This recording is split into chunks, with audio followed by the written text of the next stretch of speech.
សូមស្វាគមន៍មកកាន់វីដេអូថ្មីរបស់ខ្ញុំបាទទាំងអស់គ្នាបងប្អូននេះជាសកម្មភាពវីដេអូដែលខ្ញុំថតនៅឯប្រាសាទអង្គរវត្តកាលពីថ្ងៃទី17ខែ4ឆ្នាំ2026បាទថ្មីយើងហ្នឹងថ្ងៃចូលឆ្នាំបងប្អូនហ្នឹងហើយថ្ងៃចូលឆ្នាំថ្ងៃទី16អូខេថ្ងៃទី16ទៅថ្ងៃទី17សម្រាប់មួយយប់ព្រឹកឡើងក៏ដើរលេងនៅប្រាសាទអង្គរវត្តថ្ងៃទី17ហ្នឹងបាទហើយអត់មានអីទេបងប្អូនមានតែវីដេអូ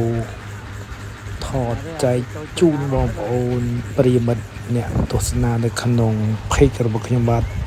ក៏ដូចជានៅក្នុង YouTube របស់ខ្ញុំបាទទស្សនាផងដែរបាទនេះគឺជាសកម្មភាពថតនៅមុខប្រាសាទអង្គរវត្ត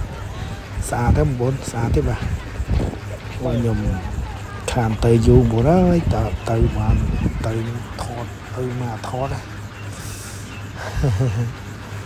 ថតឲ្យបងប្អូនបានទស្សនាកំសាន្តលេងអញ្ចឹងណាអូខេ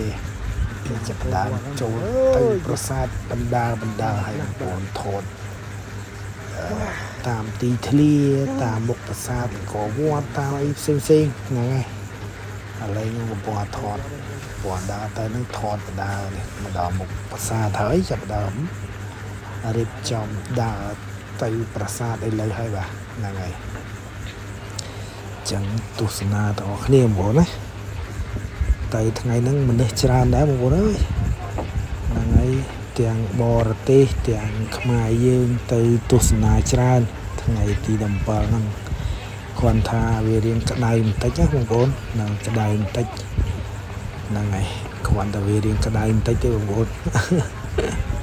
ធម្មតាទេបងប្អូនអើយយើងខានទៅយូរទោះបីជាក្តៅប៉ុណ្ណាក៏ដោយក៏អត់មានជាបញ្ហាអីទេបាទហ្នឹងហើយខ្ញុំក៏បាន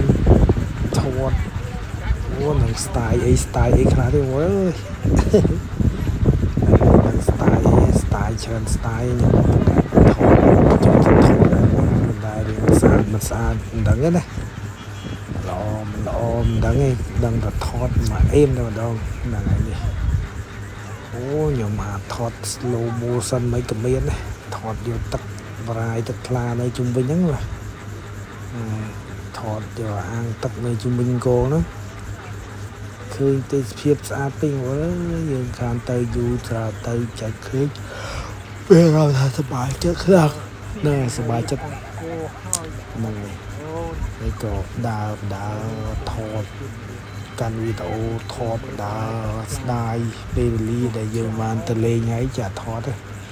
សក់ដឹងណាណីទេបងប្អូនសក់បើ